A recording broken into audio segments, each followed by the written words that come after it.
She was kept in a coffin-sized box for 7 years, not buried, not in the woods, but under a couple's bed in their quiet suburban home. And the most chilling part?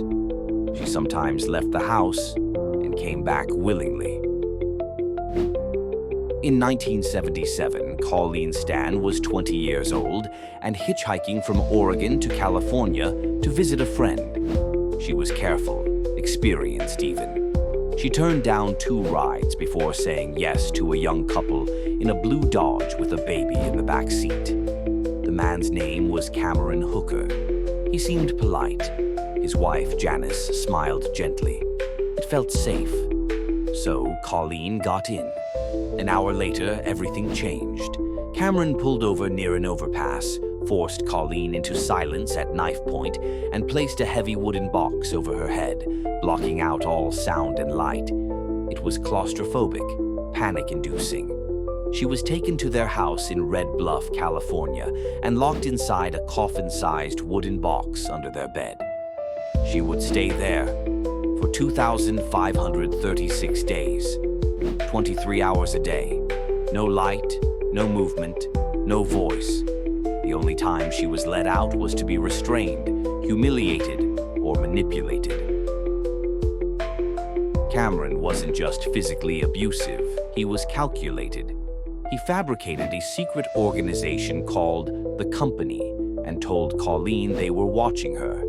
He made her sign a fake slave contract, convinced her that if she escaped or spoke to anyone, the company would kill her and her family. She believed him.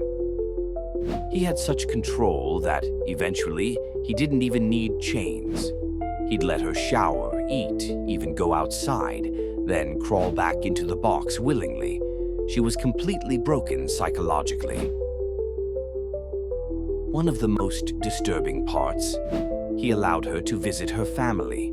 She spent an entire weekend with them in 1981, smiling in photos, never saying a word. Her parents thought something felt off, but couldn't explain it. They assumed maybe she'd joined a cult. After the visit, Colleen returned voluntarily to the Hooker's house and to the box. But eventually, cracks began to form. Cameron grew more unstable. He talked about kidnapping other women, building a soundproof dungeon beneath his home. That's when Janice, his wife, finally snapped. She went to a pastor and confessed everything. She told him her husband was a monster. And with Janice's help, Colleen was finally freed, 7 years after she first got into that car. Police were shocked. The neighborhood was stunned. All this had happened in plain sight, under a normal-looking house, behind a marriage built on fear and control. In court, Janice testified against her husband in exchange for full immunity. She claimed he had abused her too, that she was brainwashed just like Colleen, until she realized what they were doing was unforgivable. Cameron Hooker was sentenced to 104 years in prison, with no possibility of parole until 2030. He is still behind bars. As for Colleen, she never got justice in the traditional sense, but she built a new life. She became a counselor, a speaker, and a symbol of unimaginable strength. She doesn't like the nickname, the girl in the box, because that wasn't who she was. She was a survivor the whole time. She was known in the media as the girl in the box, but Colleen Stan is more than a headline. She is living proof that even when someone takes everything, your freedom, your voice, your name, they can never truly erase your will to live. Thank you for watching.